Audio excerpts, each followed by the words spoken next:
It's over! The Blazers come from 23 down in one quarter to defeat the Mavericks and even the best of 7 series at 2 apiece. You've just seen history. Bonjour et bienvenue à tous dans ce tout nouvel épisode de The Natural Podcast. Aujourd'hui, grosse vidéo, gros podcast prévisionnel, on va dire, on va appeler ça comme ça, où je vais faire tout simplement le classement de la conférence Ouest. Donc c'est la première vidéo sur deux, évidemment, conférence Ouest, puis la conférence Est. On va parler des équipes un petit peu, on va essayer de passer rapidement sur chacune d'entre elles, expliquer les changements, pourquoi je les place à cet endroit-là. Pour cela, on va commencer par la 15e place jusqu'à remonter à la première place. C'est de la saison régulière. Je ne dirais ni mon gagnant, parce qu'en fait, j'ai l'impression de me projeter beaucoup trop loin, ni potentiellement le MVP, Deepoy et tout ça. On fera ça au cours de la saison. Là, les effectifs sont quasiment tous construits. On a encore des doutes sur le fait qu'Harden ou Damian Lillard soient encore dans leur équipe respective. Surtout Damian Lillard, là, vu qu'on parle de l'Ouest. Mais ça peut encore évoluer. Donc, cette vidéo sera peut-être déjà faussée avant sa sortie. Mais voilà. On va pouvoir commencer. On va commencer du coup avec la 15e place. Si vous n'êtes pas abonné, abonnez-vous. On va commencer. Allons-y. Between his legs, take to the basket, lays it in. Jalen now start and stop, drives past Johnson, scores in the left hand. Behind the back, dribbling to himself, and scores off the window. Brogdon dribbling between his legs, gonna try the right side, blows by Jones.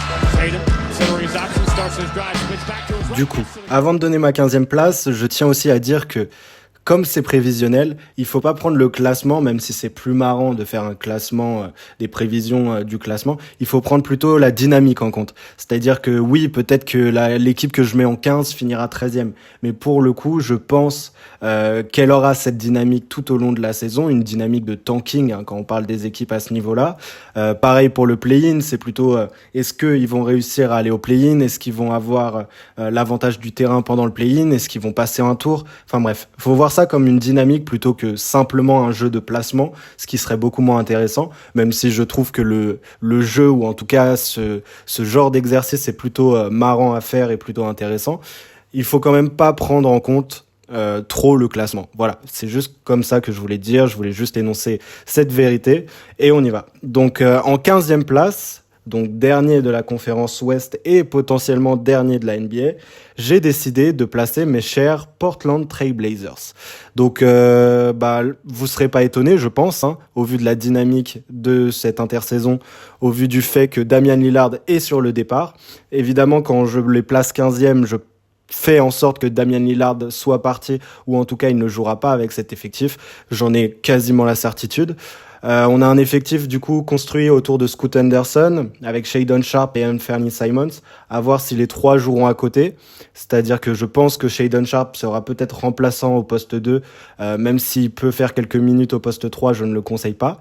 On aura du coup Anthony Simons toujours à ce poste qui n'est pas le sien de poste 2 d'arrière, excusez-moi. On aura Jeremy Grant, peut-être le plus gros talent de cet effectif avec Anthony Simons, et Yusuf Nurkic qui malheureusement est encore là.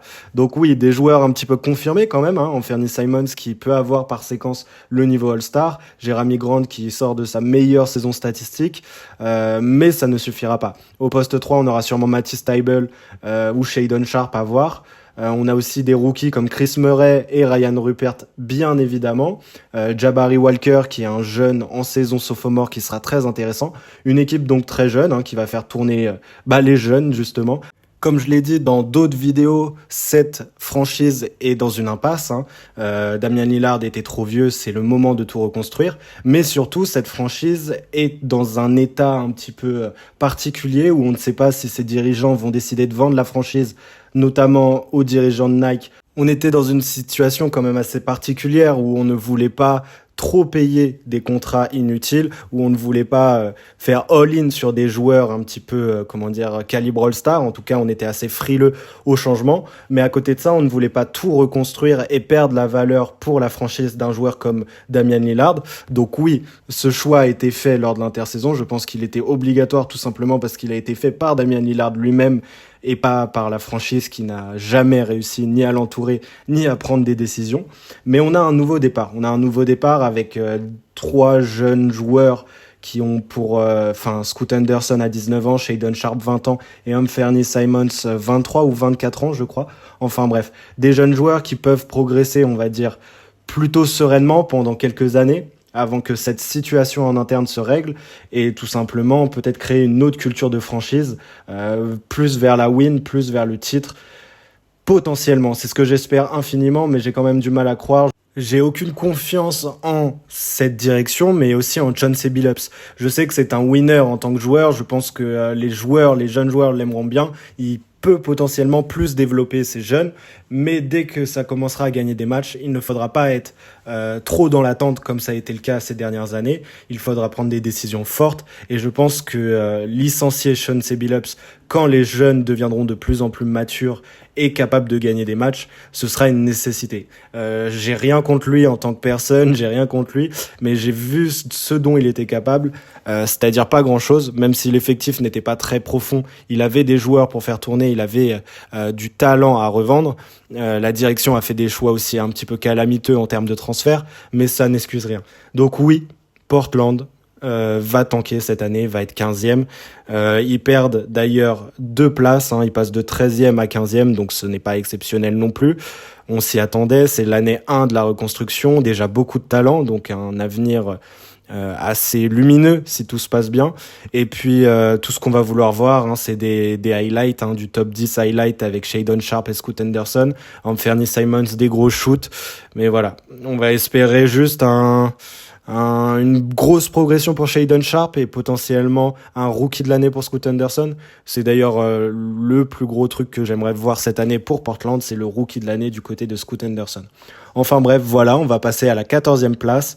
Et en 14e place, on va prendre les San Antonio Spurs. Alors oui, on a un talent générationnel. Oui, Wemby est dans cette franchise. Oui, c'est un futur grand si tout se passe bien. Et pourtant, il ne gagne qu'une place par rapport à l'année dernière et tanque toujours. On peut le comparer autant qu'on veut à des Tim Duncan ou à d'autres qui ont transformé cette franchise en un an. Le fait est que Wemby est bien plus jeune. Il n'a pas encore poli son jeu malgré le fait qu'il joue en professionnel depuis des années. La NBA, c'est un autre monde, notamment au niveau du physique et de la compréhension du jeu. C'est totalement différent de l'Europe ou des compétitions internationales. En plus de ça, il va se faire viser dès son premier match, dès les premières minutes sur le terrain, au vu de sa hype tout simplement. Je pense aussi qu'il manque du talent à la main, que l'effectif est tout simplement très jeune. J'espère une grosse progression d'un joueur comme Devin Vassell qui devienne propre et capable d'enchaîner les matchs, parce qu'on sait que l'année dernière il a été blessé.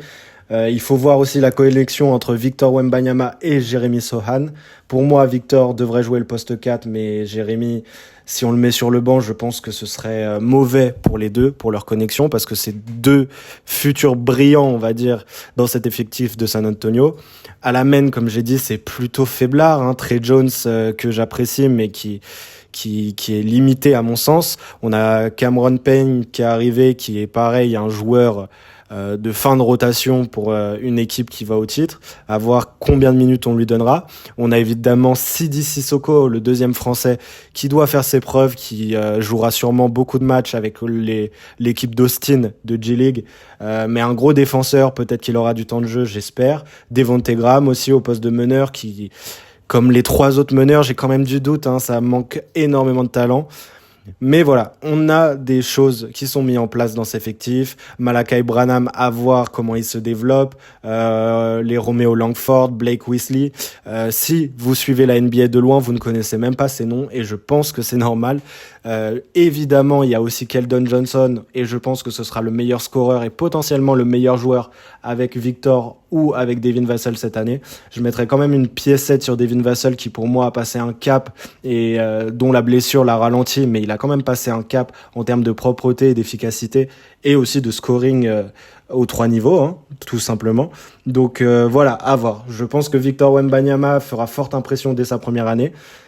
Dans le cas où on ne le surcote, enfin non pas le surcoter, mais plutôt dans le cas où on n'attend pas un joueur all-time à la manière d'un Luka Doncic dès son année 1. On sait que c'est un pivot, en tout cas un intérieur au vu de sa taille, qu'il doit progresser et que les pivots et les intérieurs progressent moins vite ou en tout cas se développent moins vite. Ils arrivent plutôt vers leur forme finale, on va dire, vers les 24 ans, là où on sait que les extérieurs peuvent être déjà très forts dans un jeune âge. On verra ce que Victor donne. J'imagine bien une saison à 14 points de moyenne avec des pourcentages assez propres, sauf de loin, parce que on sait que ce n'est pas son jeu, à part ceux qui ne le connaissent pas et qui le prennent pour un Kristaps Porzingis français. Mais bref, une saison à 14 points de moyenne, 9 rebonds peut-être, 2 passes, 3 passes et tout autant de contres, ça serait déjà énorme, surtout au niveau des contres. Je pense qu'il peut être en année 1 déjà un des meilleurs contreurs de la ligue. Évidemment, les stats ne sont pas ronflantes quand on parle comme ça, mais je pense que l'impact défensif et tout ce qu'il pourra projeter sur certaines séquences feront que les gens vont l'apprécier. Enfin bref, 14e place, pour moi c'est tout à fait logique, il ne faut pas s'attendre à ce qu'il fasse le play-in ou les play-offs en année 2 du projet ou en année 1 avec Victor, c'est pour moi totalement insensé de penser ça.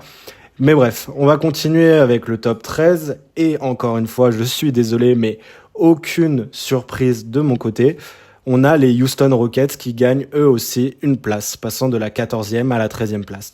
Alors oui, gagner une place, c'est pas fameux, surtout avec les recrutements de cet été, avec l'arrivée au coaching d'Ime Udoka, qui pour moi sera bien plus performant que le coaching staff de l'époque, depuis 2-3 ans. Mais c'est une année de transition, c'est une année où les jeunes vont devoir apprendre à commencer à gagner. On est un peu sur Orlando d'il y a 1 an, à mon sens, de l'année dernière en tout cas, de l'année qui vient de s'écouler, où on sent que cette équipe commence à avoir du fond de jeu, mais qui a encore trop de jeunesse et d'inexpérience pour gagner tous les matchs. Je pense qu'il y a aussi un tri à faire dans les joueurs, ce qui est dommage, parce qu'il y a beaucoup de jeunes talents qui doivent jouer dans cette équipe. On a quand même l'arrivée de Von Vliet qui va prendre directement la main. On verra les minutes d'Amen Thompson derrière lui, qui est un meneur aussi avec énormément de talent, pris dans le top 4, ce qui n'est pas rien. Kevin Porter Jr. qui joue meneur mais qui est plutôt arrière. On verra s'il joue derrière Jalen Green ou s'il est transféré autour de la saison. Cam Whitmore au poste d'ailier ou potentiellement d'ailier fort, qui a beaucoup chuté, qui doit prouver beaucoup de choses. Oui, des jeunes, des très jeunes. Kevin Porter Jr. je crois n'a que 22 ans ou 23 ans potentiellement. Cam Whitmore est un des joueurs les plus jeunes de la draft. Amen Thompson, pareil, il n'a tout simplement jamais joué avec des adultes. On a aussi le développement de Jabari Smith Jr.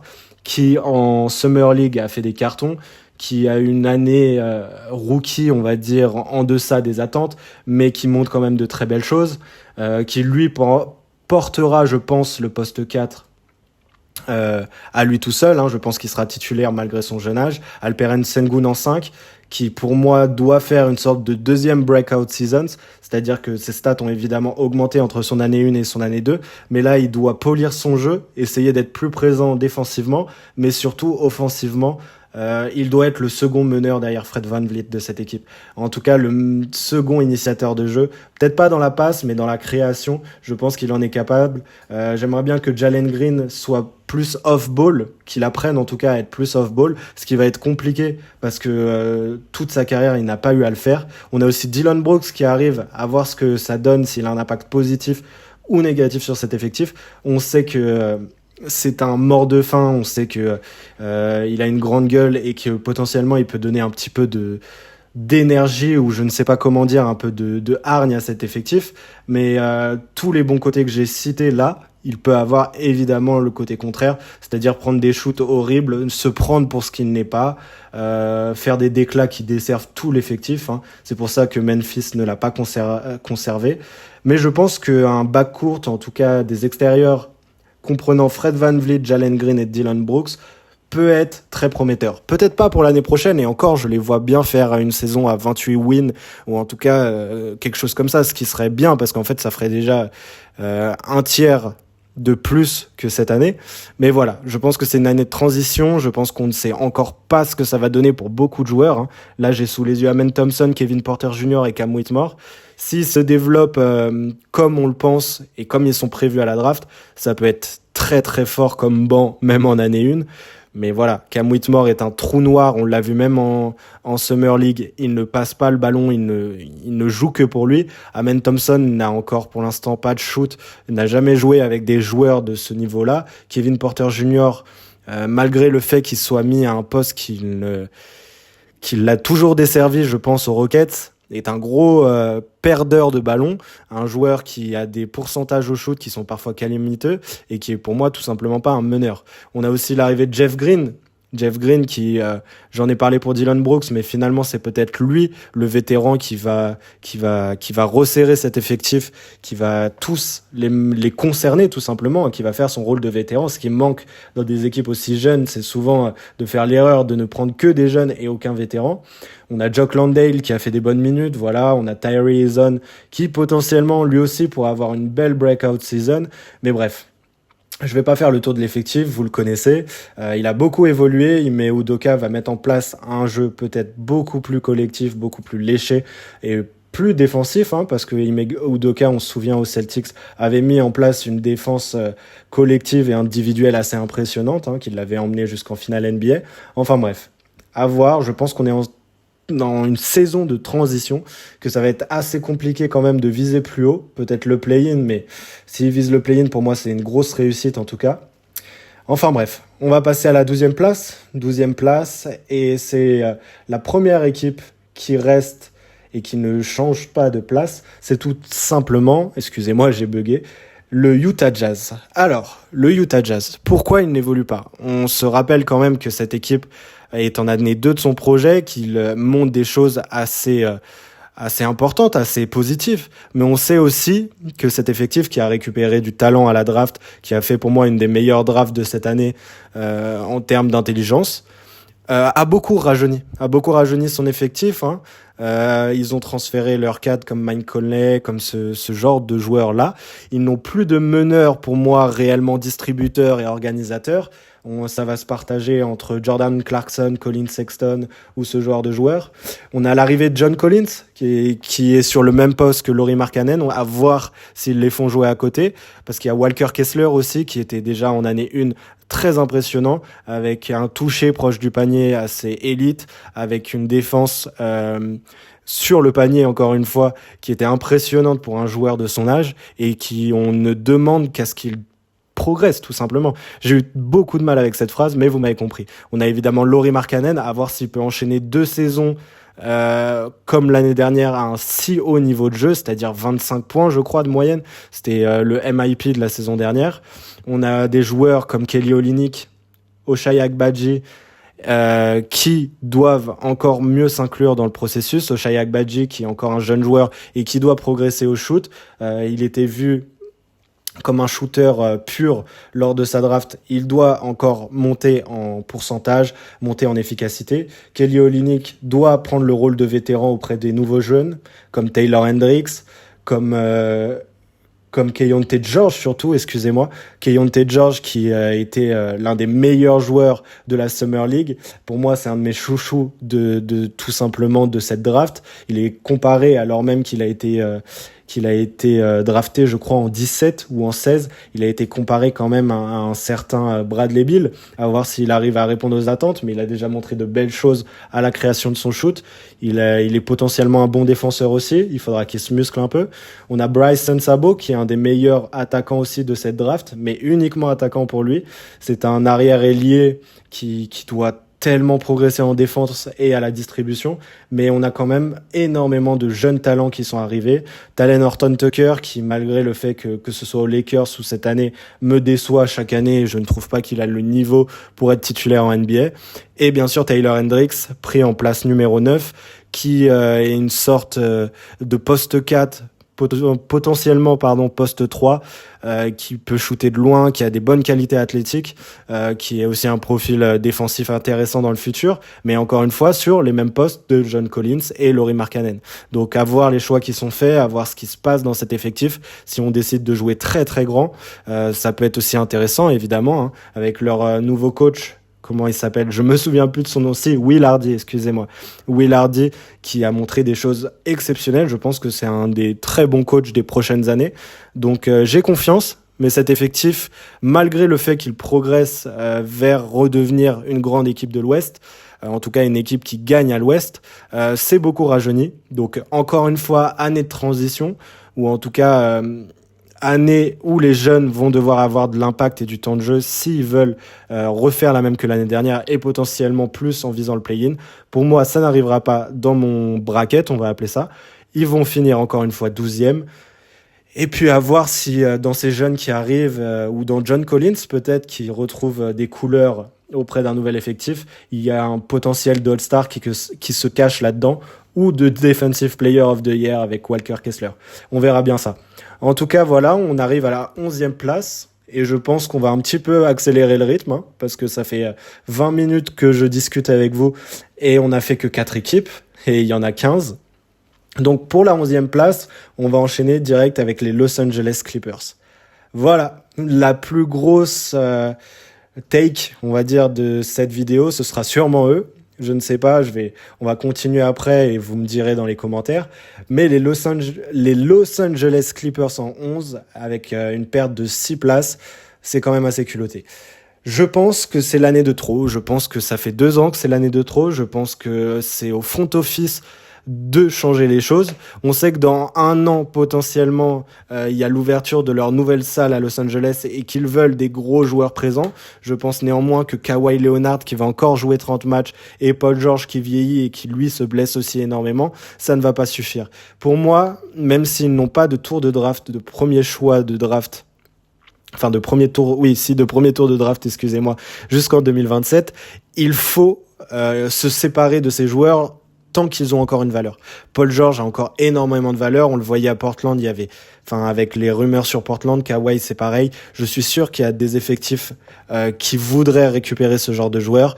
Je sais pas si ça va arriver. Pour moi, de toute façon, avec les role players qui vieillissent aussi et qui en tout cas n'ont pas le niveau possible. On sait qu'il y a Morris senior ou junior, je ne sais pas, qui a perdu ses minutes en tant que titulaire. Batum qui lui aussi sort d'une saison assez discrète, et qui a dit qu'il prenait sa retraite en 2024 après les JO. Donc potentiellement une des dernières ou la dernière saison de Batum en NBA. Donc oui, il y a quand même des problèmes. Des jeunes joueurs qui n'ont peut-être pas encore le niveau comme Amir Kofi ou Diabaté qui ne joueront très peu. Ivica Zubac qui rentre dans son prime entre guillemets. Nation Island. Donc ça ne suffira pas à porter cette équipe jusqu'au playoff. Évidemment, s'il y a 45 matchs et presque autant de victoires avec les cadres qui sont là, mon prono sera faux. Mais je pense que l'Ouest est beaucoup trop compétitif cette année avec des équipes qui peuvent tous viser les playoffs à part les 3 dernières ou même les 2 dernières. En fait, il y a peut-être que San Antonio et Portland qui ne visent pas le play-in. Je pense que les Clippers auront du mal à se sortir s'ils ont les mêmes problèmes que l'année dernière de ce marasme. On verra parce que Westbrook, évidemment, j'ai énormément d'espoir sur lui. C'est très bien intégré.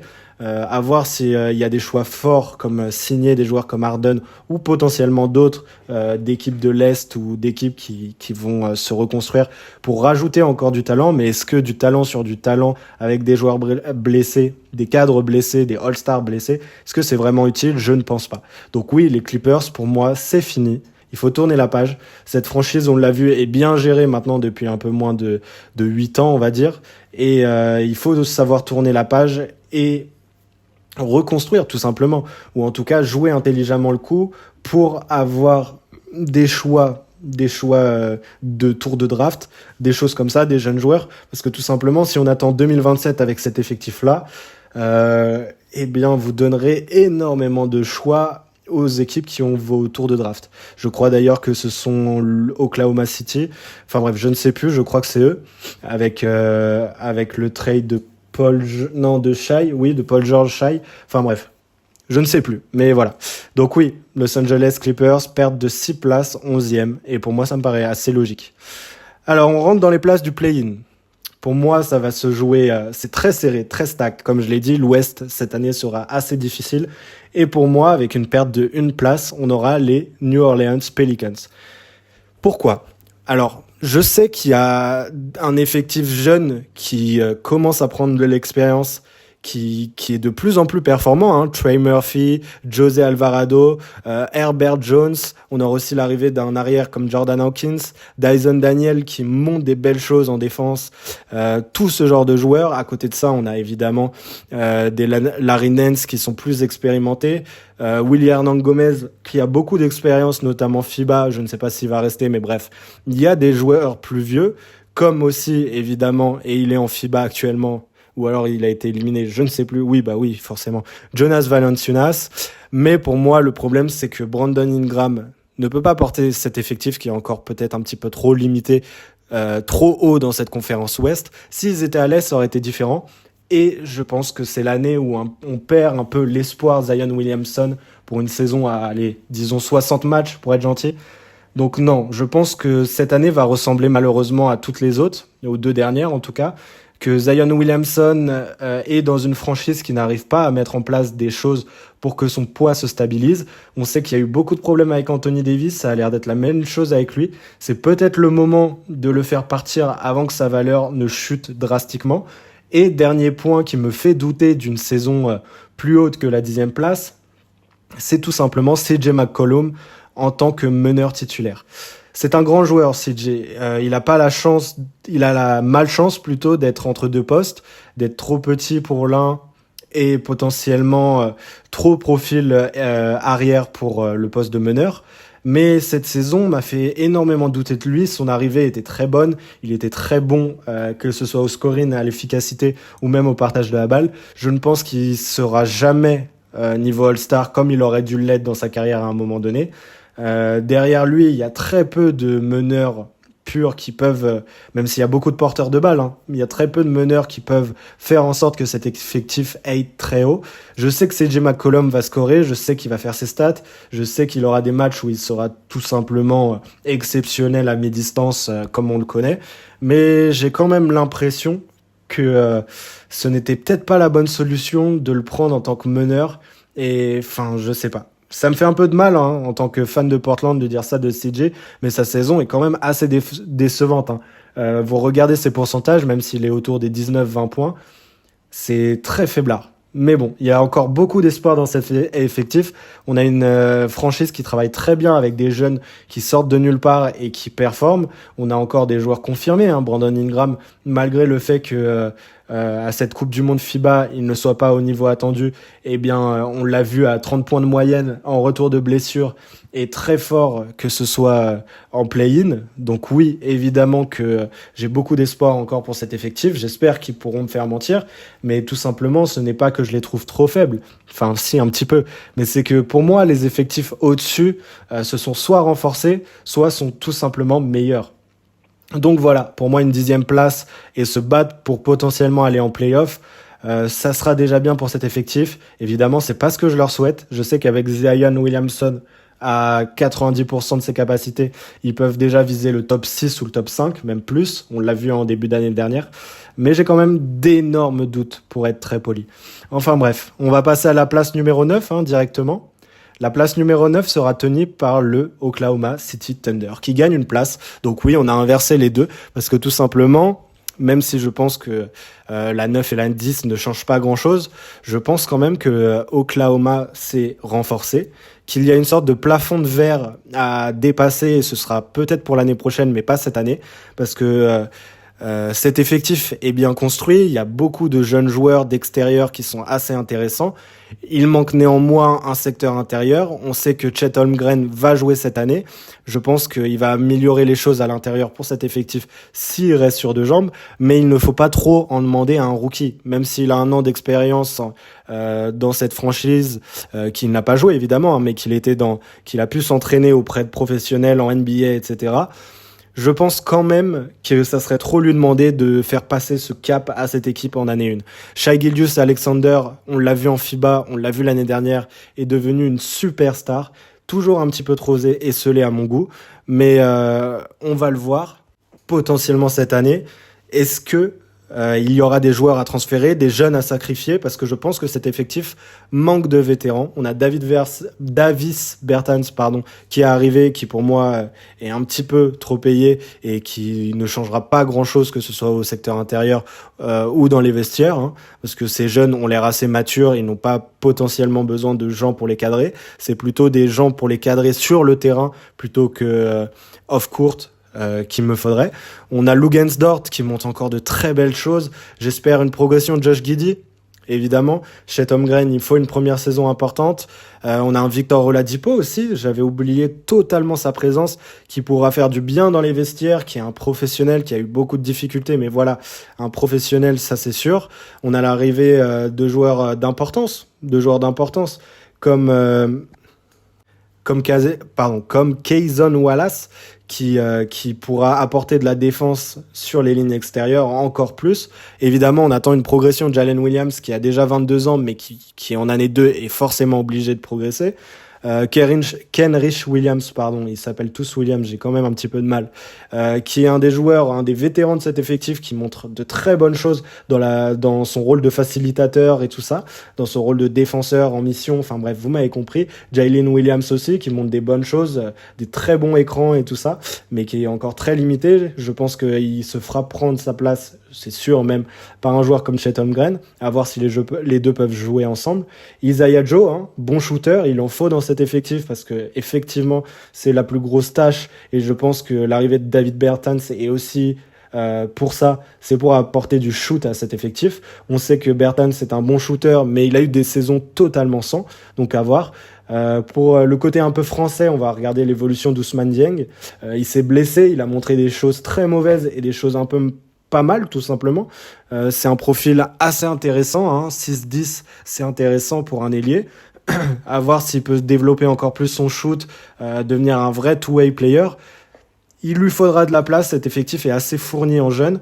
Mais voilà, je pense que c'est l'année où cet effectif redevient compétitif. Malheureusement, encore une fois, ils sont à l'ouest. Il faut faire des choix. Il y a des joueurs potentiellement au-dessus et des effectifs bien plus complets. Parce que là, je parle évidemment des plus connus. Mais déjà, Isaiah Joe, Keyonte Johnson, Treman, qui a été très décevant en année 2, ou ce genre de joueurs comme Alexei Pokusevski, c'est peut-être la dernière chance, leur dernière année, surtout pour Alexei et Treman, avant de se faire potentiellement couper ou transférer, parce qu'ils déçoivent, tout simplement. Ils déçoivent. Donc à voir, il y a beaucoup de jeunes qui sont encore vraiment à polir, des problèmes que ce soit à l'intérieur ou au shoot. Une bonne défense extérieure, vraiment, entre Lugensdort, Shai et ce type de profil, c'est vraiment très fort. À voir ce que donne Kayson Wallace dans ce rôle aussi. Mais voilà. Donc pour moi, le Oklahoma City Thunder arrive 9e, et je trouve ça déjà positif qu'ils arrivent à aller en play-in 2 années de suite, alors que au début de l'année dernière, on les voyait vraiment dans les places 14, 15, etc.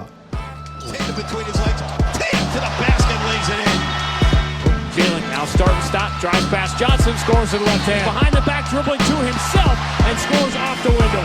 Rodman dribbling between his legs, going to try the right side, blows by Jones. Tatum, considering his options, starts his drive, spins back to his right. Très bien. Reprenons avec la place 8. Pour ceux qui entendent peut-être potentiellement un changement de voix ou un changement de son, tout simplement, j'ai repris l'audio de ce podcast quelques heures plus tard, petite pause, et du coup, potentiellement, vous entendez la pluie tomber, ce que ne vous entendiez pas, excusez-moi, lors du premier enregistrement et du début de l'enregistrement. Du coup, pour la place 8, continuons avec l'équipe que j'ai mis à cette place et qui va faire débat. C'est les Dallas Mavericks, tout simplement, qui gagnent 3 places. Un gain de 3 places, normalement, c'est positif, je pense que vous vous en doutez. Mais pour le coup, pour ces Dallas Mavericks qui possèdent quand même un backcourt composé de Kyrie Irving et Luka Doncic, ce serait, pour moi, et je pense pour tous les observateurs, très décevant. On imagine déjà Luka top 3, top 5 dans la course au MVP l'année prochaine. Potentiellement, ce serait son année pour être MVP. Ça ne le sera effectivement pas s'il est 8e, ça c'est sûr.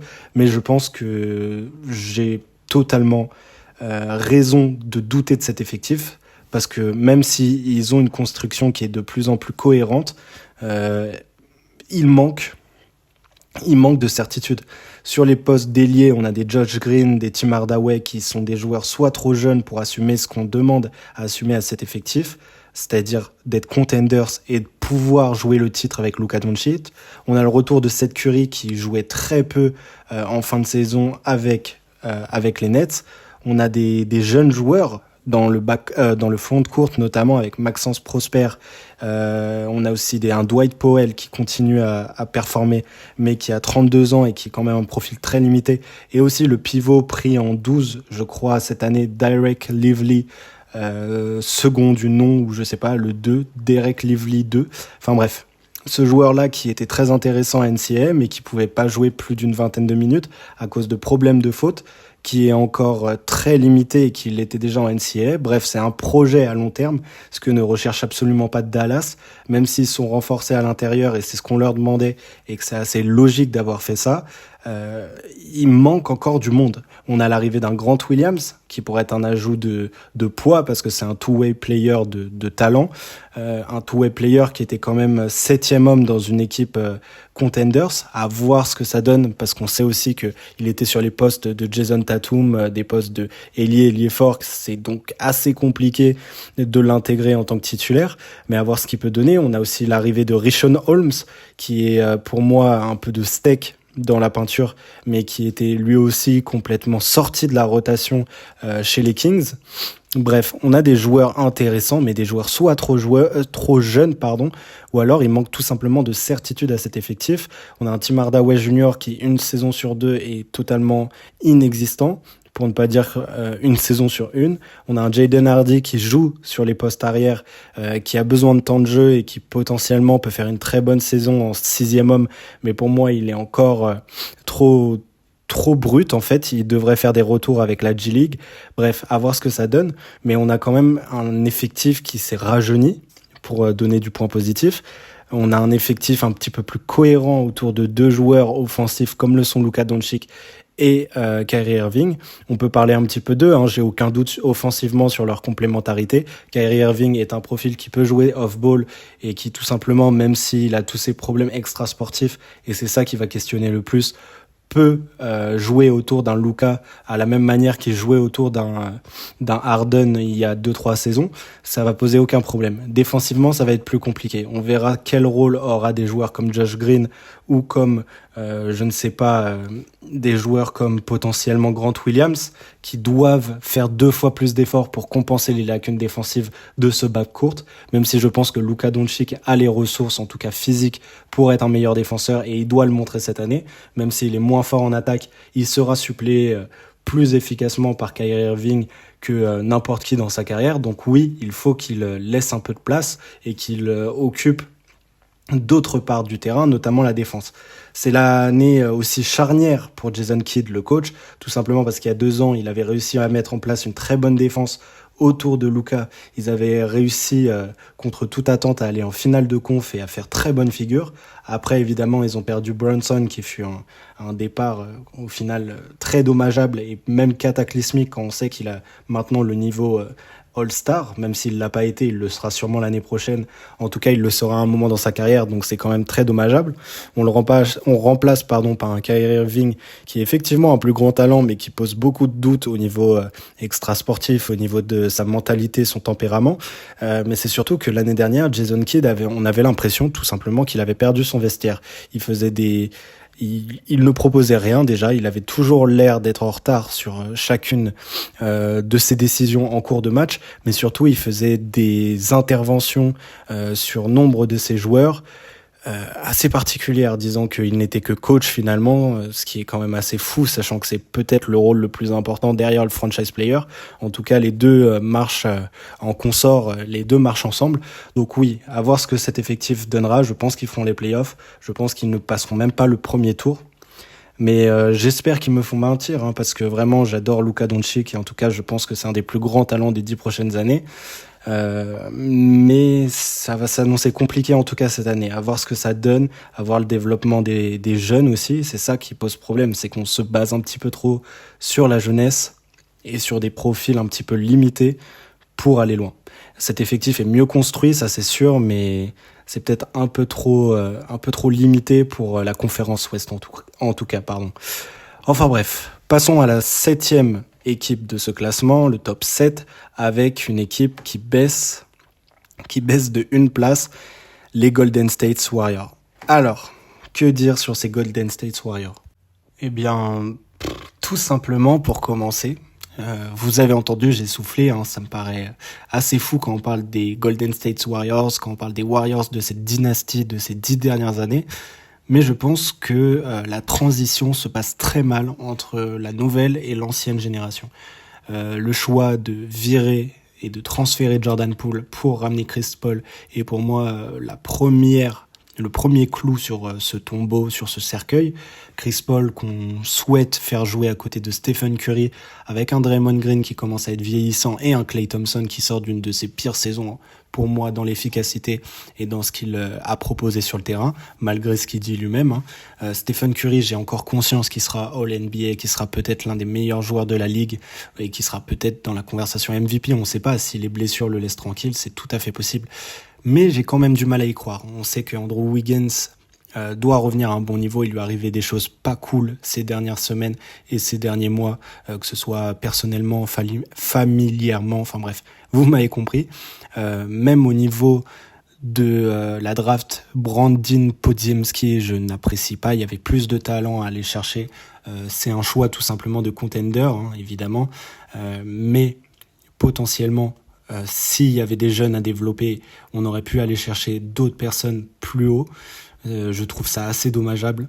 De la même manière, je pense que le temps de jeu de certains jeunes va poser question. Moses Moody a besoin de temps de jeu pour se développer, mais surtout Jonathan Kuminga. On se souvient qu'il y a quelques années, on parlait de Wiseman, Kuminga, Jordan Poole et Moses Moody comme le futur des Warriors, et que finalement il n'y aura même pas d'étape de reconstruction parce qu'ils draftent tellement bien, entre guillemets, pour ne pas avoir à reconstruire. Au final, 2 de ces futurs cadres, de ces jeunes, sont partis. Les 2 sont... l'un est un flop qui a été échangé contre des seconds tours de draft à Détroit et qui fait ces petites stats à Détroit qui montrent des bonnes choses, mais qui n'aura jamais le profil, en tout cas, qu'on lui attendait en sortie de draft. On se souvient quand même que James Wiseman a été pick en 3 par les Warriors. Jonathan Kuminga qui montre aussi de très bonnes choses et qui mérite peut-être plus de temps de jeu, qui est peut-être le plus gros talent derrière Jordan Poole, mais qui se frustre, et il y a de plus en plus de rumeurs d'un transfert pour lui aussi. Et évidemment Moses Moody, qui a de courtes minutes, mais de bonnes minutes, très bon shooter et tout ça, un trendy à en devenir tout simplement. Donc oui, du talent dans un effectif. De toute façon, je les ai mis en porte de play-in, c'est-à-dire en porte de play-off plutôt. Donc je pense qu'ils feront les play-offs, je pense même qu'ils peuvent créer un upset avec le deuxième, c'est tout à fait possible avec le talent qu'il y a dans cet effectif, mais je pense que cet effectif est trop sujet aux blessures, qu'il y a eu le départ du GM cette année et que ça va changer beaucoup de choses pour la suite, parce que tout simplement il n'y a plus ce monstre à 3 têtes entre Stephen Curry, Steve Kerr et évidemment le GM.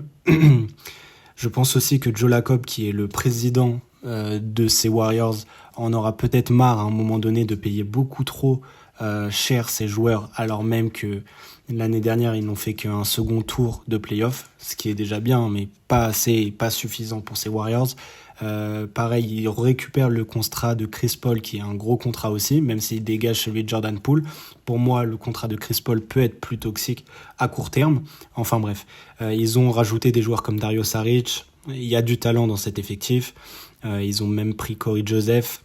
On a Kevon Looney encore, qui a fait d'énormes playoffs cette année. Gary Payton 2 qui sera peut-être moins sujet aux blessures et qui fera un an plein du côté de Golden State. Bref, on a encore des signes d'espoir. On sait aussi que c'est une grande franchise, une des plus grosses franchises de la NBA. Ils ont possibilité de faire des trades.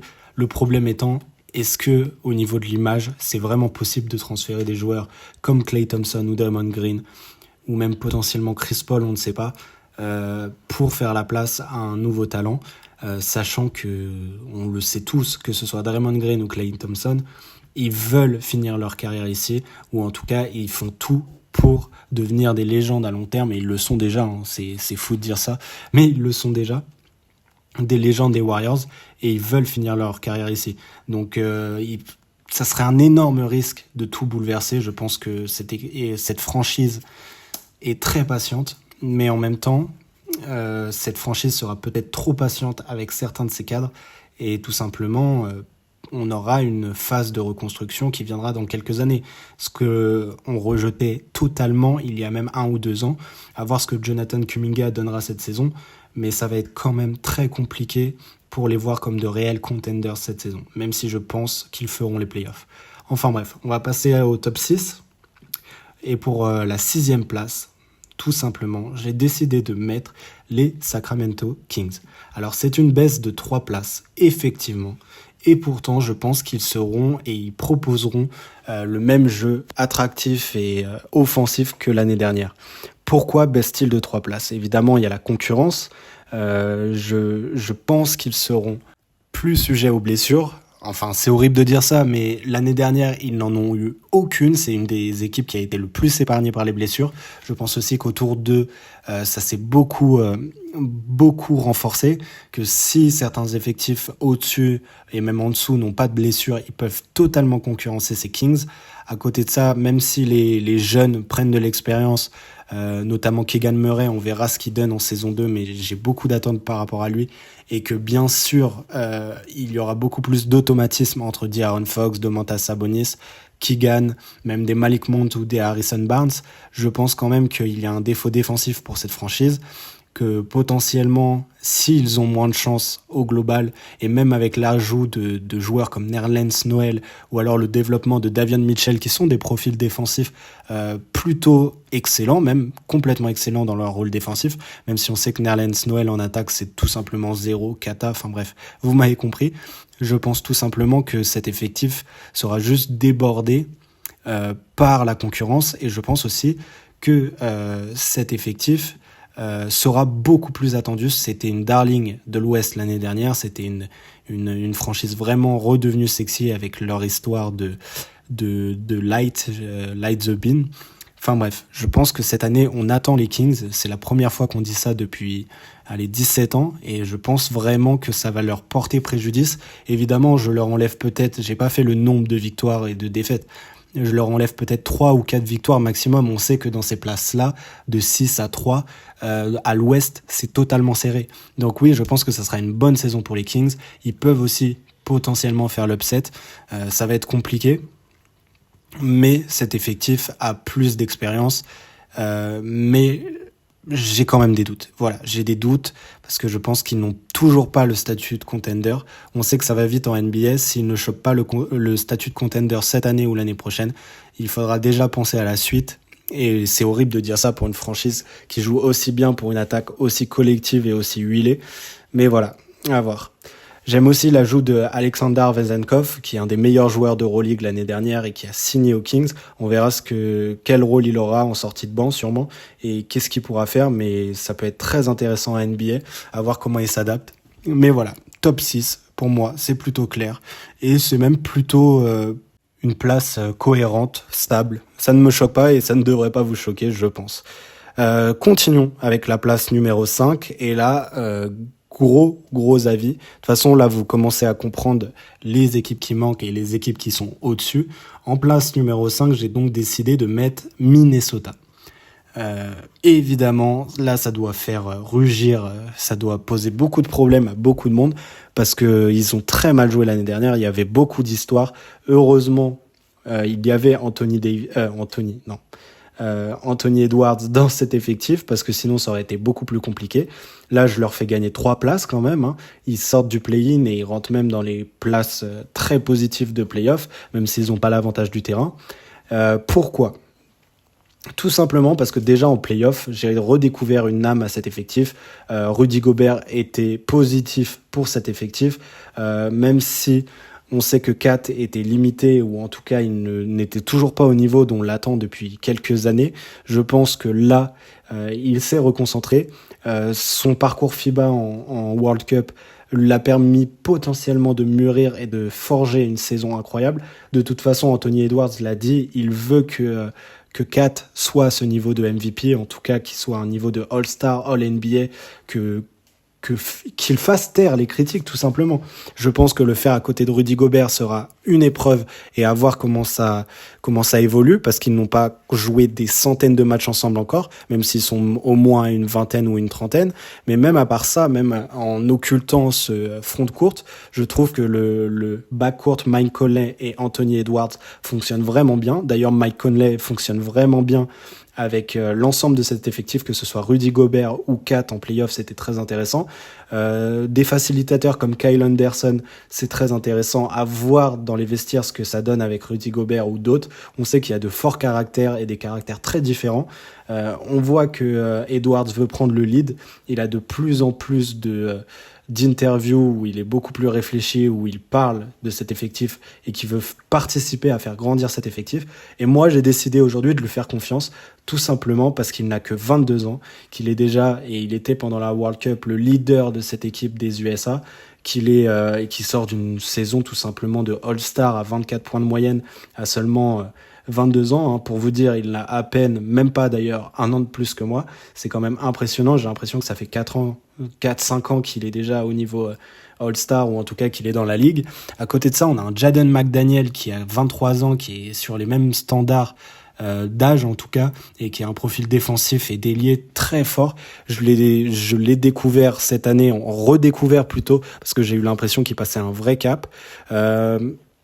On a beaucoup de potentiel dans cet effectif. On a aussi Naz Reid qui a découvert un rôle en sortie de banc. D'ailleurs, sur certaines séquences et même sur les séquences en fin de match en dernier quart-temps, il prend la place de Rudy Gobert, ce qui doit être dur à encaisser pour un joueur qui a été All-Star et Depoy comme Rudy Gobert. Mais Naz Reid, c'est très intéressant ce qu'il propose, et je pense que cet effectif, avec un an de plus, un futur All-NBA comme Anthony Edwards et un profil d'arrière tout simplement du futur, entouré de défenseurs d'élite, il y en a plusieurs dans cet effectif, de joueurs capables de space, d'une équipe qui s'est aussi rajeunie, malgré que Mike Conley ait 36 ans.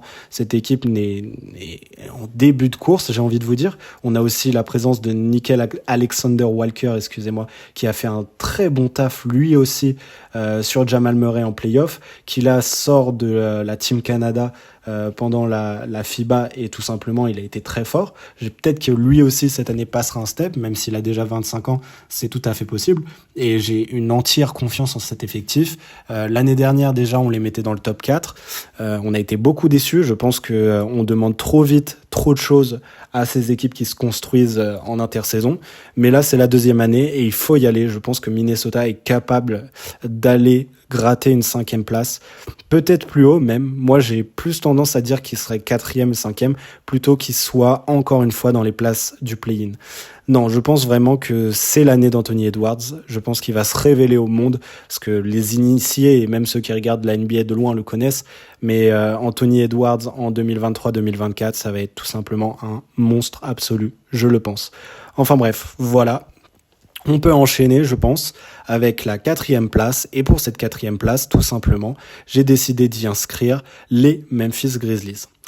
Encore une fois, est-ce que ça va faire débat ? Je ne me rends pas bien compte, évidemment, je suis tout seul. Je leur ai fait perdre déjà 2 places, parce qu'encore une fois, je pense que c'est au niveau de la concurrence que ça se passe, au niveau des équipes et des contenders de cette année.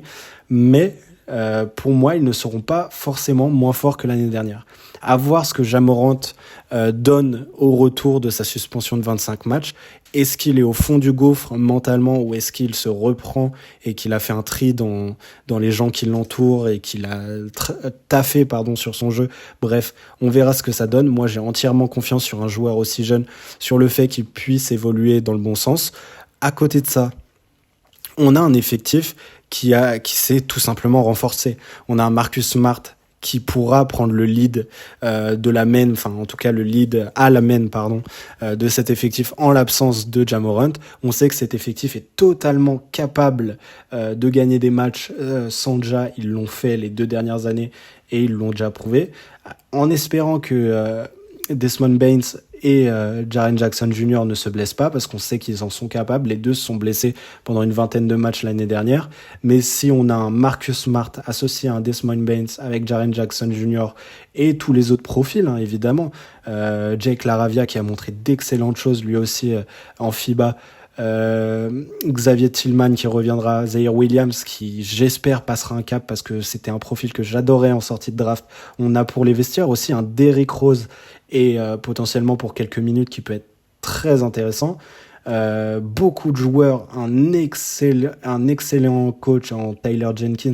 Oh, excusez-moi, j'ai dit Jake Laravia en FIBA, mais je parlais de Aldama. Bref, il y a beaucoup de A dans les deux, donc pardonnez-moi. Mais bref, non, il y a énormément de choses à attendre de cet effectif, je pense. Et tout simplement, ils ont l'expérience maintenant, même si c'est une équipe encore très jeune, ils ont tout simplement l'expérience d'aller loin et d'aller loin en régulière et de ne pas se sentir menacé par les équipes en dessous, tout simplement parce que Desmond Baines peut être potentiellement un All-Star l'année prochaine, que Jaren Jackson Jr. doit rester sur les mêmes standards et au vu de sa compétition où il a été un petit peu, pour ne pas dire extrêmement faiblard face à d'autres intérieur tout court en fait de cette compétition. J'espère qu'il aura un petit peu la rage au ventre et l'envie de prouver qu'il mérite ce titre de meilleur défenseur de la NBA. Bref, je pense réellement qu'il y a de grandes choses encore à forger et que même s'il y a beaucoup d'extra sportifs en ce moment côté Memphis, ça ne les empêchera pas de rester une franchise qui performe et qui travaille énormément bien. Donc oui, je mettrai ma petite piécette sur ce Memphis avec l'avantage du terrain et tout simplement avec un retour de Ja Morant niveau All-Star en 27, 6, 7, un truc comme ça. Même plus potentiellement, on sait pas. On sait que les attaquants prennent de plus en plus le lead depuis 2 ans en NBA et que dépasser les 30 points, excusez-moi, je bégaye, mais dépasser les 30 points n'est pas si rare que ça. Donc pourquoi pas l'imaginer en 29-6-7 ou 29-6-8. Ce serait une saison énorme pour ce joueur-là qui montrerait un petit peu à la planète basket que il est revenu la tête pleine de basket et surtout vide de gun. Enfin bref, vous m'avez compris. On va passer à la suite avec le top 3. Et ce top 3 commence avec la plus grosse montée au classement cette saison pour moi, ce sera les Los Angeles Lakers. Donc oui, chaque année évidemment on les voit comme contenders au vu des noms qu'ils ont dans leur effectif, mais je pense que ce cap mental a été passé l'année dernière. On savait que cet effectif n'était pas du tout beau à jouer, que ce soit offensivement ou défensivement, il y avait beaucoup de problèmes de cohérence, de cohésion entre les cadres, entre les joueurs et tout simplement un manque de profondeur assez abyssal et de shoot et de défense et de beaucoup de choses en fait. Mais tous ces problèmes ont été réglés. On a arrêté d'accumuler du talent sur du talent sans qu'il n'y ait de cohérence. Et même si les cadres comme LeBron James ou Anthony Davis de cet effectif sont particulièrement sujets aux blessures, je pense que même si l'un des deux joue, cet effectif peut tout simplement gagner. Parce que si Anthony Davis n'est pas là, on peut suppléer son absence avec un Rui Hachimura ou ce type de joueur, Jared Vanderbilt, qui peut assumer en défense ce rôle sur plusieurs matchs. On a aussi un Austin Reeves qui offensivement peut faire le taf et suppléer un joueur comme LeBron James. À voir, on a aussi Christian Wood qui sort de plusieurs saisons assez compliquées où on sait qu'il a un talent offensif énorme mais qui en défense, c'est tout simplement un trou noir. À voir sur certaines séquences s'il peut assumer ce rôle et potentiellement être un sixième homme un peu de luxe. On a D'Angelo Russell qui a beaucoup de choses à prouver et à reprouver aussi. On a évidemment l'arrivée de Gabe Vincent qui était un excellent meneur pour le Miami Heat et une grosse perte à mon goût pour ce Miami Heat en vue d'aller obtenir un titre, mais qui sur le banc ou même en tant que titulaire pourrait faire énormément de bien, notamment en play-off. À voir comment ça se traduit parce qu'il n'y a pas Spoelstra dans cet effectif, mais je pense qu'avec des joueurs intelligents comme LeBron James, Anthony Davis ou le coaching staff peuvent le mettre dans les meilleures dispositions. Je pense qu'avec des joueurs comme Taurean Prince, mais aussi Max Christie qui était très très fort à 3 points et qui est encore très jeune, évidemment, il ne faut pas énormément compter sur lui, mais qui peuvent assumer des rôles en sortie de banc et alimenter cette profondeur qui me manquait il y a à peine 18 mois, même 12 mois aux Lakers. On a aussi un Austin Reeves qui, malgré la hype, devient ce type de joueur qui fait gagner des matchs, peut-être pas la star que certains voudraient qu'il soit ou que certains pensent qu'il est, mais un joueur, une quatrième option d'une équipe qui peut tout simplement te faire gagner des money time de manière récurrente. On a aussi Cam Reddish qui doit être relancé, même si j'ai très peu j'ai très peu d'espoir sur lui. Jackson Hayes, c'est la même chose. C'est un profil athlétique et un profil de joueur au niveau physique qui est très intéressant à placer, notamment à côté d'Anthony Davis. Ça peut être très cool. Mais à part ça, au niveau de qualité basket, je suis un peu plus sur ma faim. À voir les rotations qui sont mises en place. J'ai toute confiance déjà sur le côté défensif de cet effectif. Gabe Vincent sort de l'école Spoelstra, ça peut être très, très vite un bon défenseur aux Lakers. Austin Reeves qui fait les efforts, LeBron James qui peut faire les efforts malgré le fait qu'il vieillisse, mais cette défense se base essentiellement sur la paire Anthony Davis et Vanderbilt. J'ai entièrement confiance sur le fait que cette année, il sera potentiellement dans les meilleures défenses de NBA, et surtout que je l'espère, parce qu'il manque quand même ça à son palmarès, que Anthony Davis sera dans la course au Depoy et sera sérieusement considéré dans celle-ci, parce qu'il mérite, tout simplement, il mérite, malgré ses problèmes de blessure, il mérite beaucoup mieux qu'être une seconde option, même si c'est derrière LeBron James. Donc oui, à voir. Et je mets aussi une petite piécette, regardez-le, Jalen Hood-Schifino, qui est aussi un de mes chouchous de la draft, qui sera sûrement troisième meneur de cet effectif, un pro du pick and roll, un profil de 2 mètres, donc plutôt grand, très fort shooter à mi-distance, beaucoup moins à 3 points, mais je suis sûr qu'il peut développer ça. À voir comment il se développe, j'espère que les Lakers en feront un bon joueur. On sait que récemment, ils arrivent quand même à sortir des petites pépites non draftées ou même en fin de premier tour, début de deuxième. Donc à voir ce que ça donne avec Jalen Hood-Schifino. Mais j'ai toute confiance en leur capacité à devenir et à continuer à être contenders et tout simplement être 3e de cette conférence Ouest. Et d'ailleurs, ils affronteraient au premier tour les Sacramento Kings pour une confrontation qui serait pour moi légendaire. Enfin, en tout cas, le Petit Poucet, la ville un petit peu calme de Californie contre les paillettes de cette même Californie, ça pourrait être fou, je pense. En plus, ces deux franchises se détestent et à raison, surtout au niveau des Kings. Donc oui, ça peut être très intéressant et j'espère que ça arrivera au premier, deuxième ou même en finale de conf, soyons fous. Mais bref, voilà, continuons avec le top 2. Et de toute façon, vous l'avez deviné, il reste que 2 franchises. Et parmi ces 2 franchises, nous avons en top 2 les Phoenix Suns qui gagnent 2 places et qui arrivent top 2. Alors, est-ce que je crois en ces Phoenix Suns new look, talent NBA certain, enfin un conglomérat, je ne sais même pas comment le dire, de stars qui se rajoutent sur du rajout encore, des millions dépensés dans 3 joueurs, 4 en comptant DeAndre Ayton.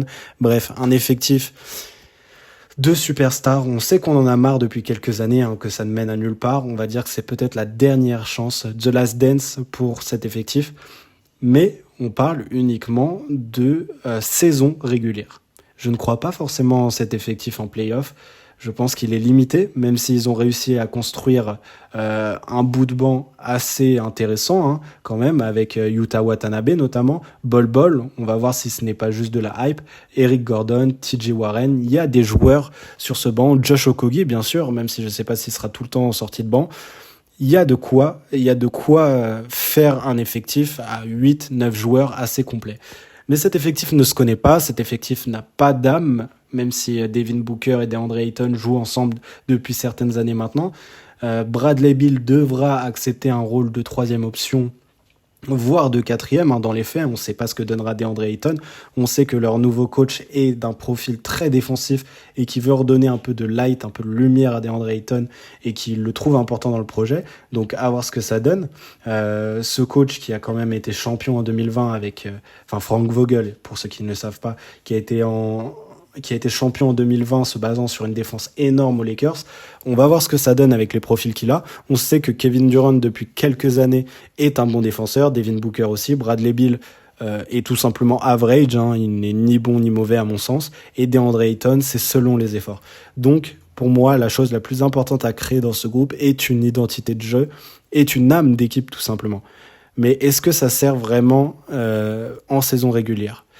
Je ne suis pas sûr. Je pense que le talent, quand on voit ce que a donné Kevin Durant et Devin Booker à eux deux en play-off, ce talent peut faire gagner tout simplement des matchs contre d'autres contenders.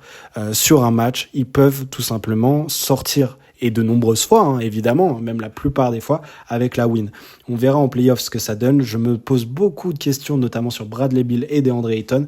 J'ai une confiance aveugle au début, en tout cas, du banc de cet effectif, notamment Yuta Watanabe, TJ Warren offensivement, qui reste un très bon joueur, et aussi Eric Gordon. On sait aussi, surtout moi d'ailleurs, parce que je suis éperdument les Portland Trail Blazers, que Drew Eubanks, sur quelques séquences, peut être un bon joueur, même s'il a les mains qui glissent, bref, vous m'avez compris.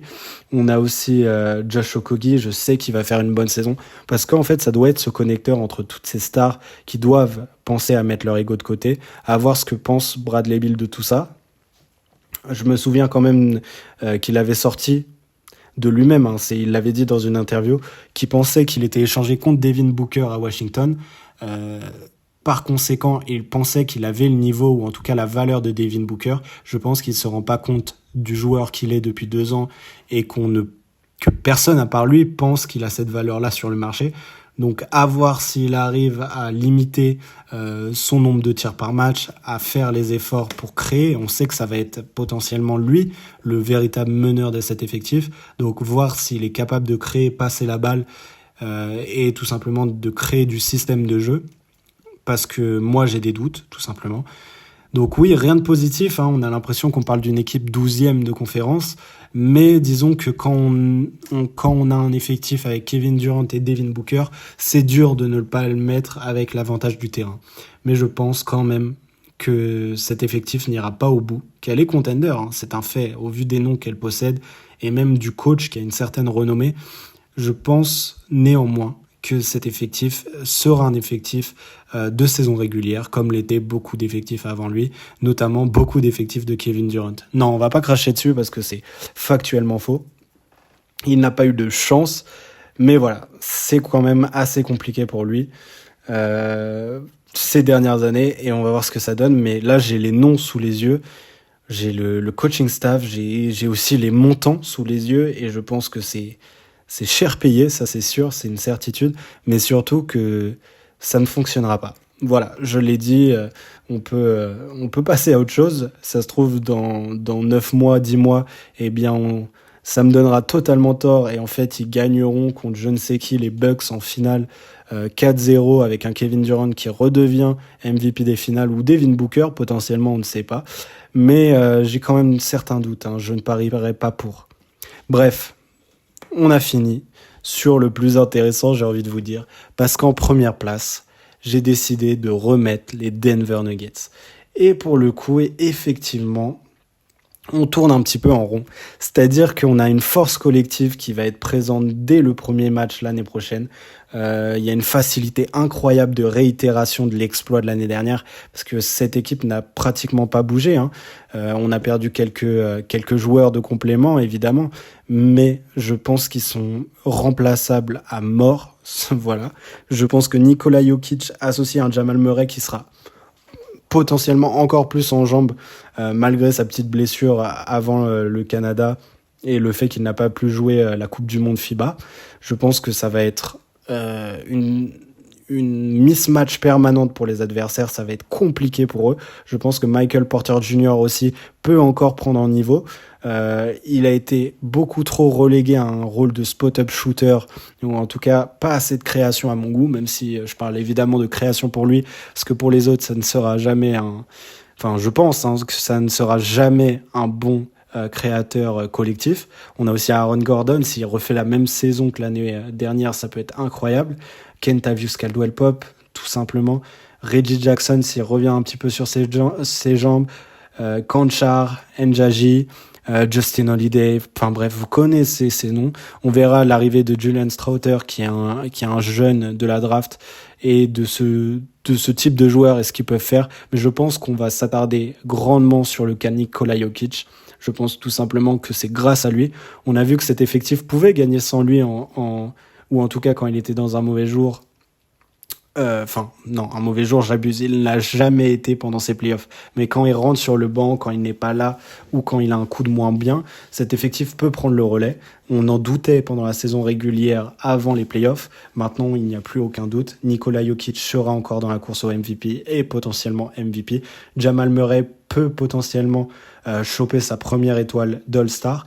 Et autour de ça, on a un effectif qui se connaît par cœur de shooters, une attaque millimétrée. Je pense que c'est derrière les Kings la deuxième meilleure attaque de la ligue, et ce sera la deuxième meilleure attaque de la ligue. Ils vont gagner assez pour aller en playoff, ça c'est une certitude. Ils pourront même reposer Nikola Jokic parce que encore une fois j'insiste, c'est un rouage qui va fonctionner pendant la régulière, parce que c'est ce genre d'équipe qui limite s'ennuie en régulière, hein. Évidemment, petit SO à Trae Young qui s'ennuie en régulière alors qu'il ne gagne pas de match. Mais bref, non, je pense que cet effectif sera chiant à regarder parce que tout simplement trop fort. Et ceux qui n'aiment pas les petites franchises comme Denver ou les joueurs comme Nikola Jokic et son style de jeu, d'ailleurs ce que je ne comprends pas, vont encore beaucoup regretter cette saison. Et oui, je prends cette saison dans sa globalité parce qu'en play-off, il faudra avoir peur de cet effectif aussi, et grandement peur même. Enfin bref, voilà, on a terminé. Donc petit résumé rapide, hein. Denver premier, Phoenix en deuxième, Los Angeles derrière, Memphis Grizzlies, Minnesota, Sacramento Kings.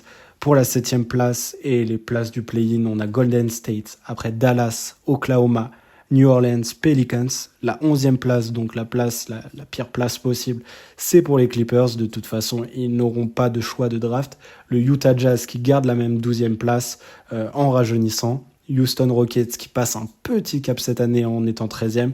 Et évidemment, les cancres San Antonio et les Portland Trail Blazers.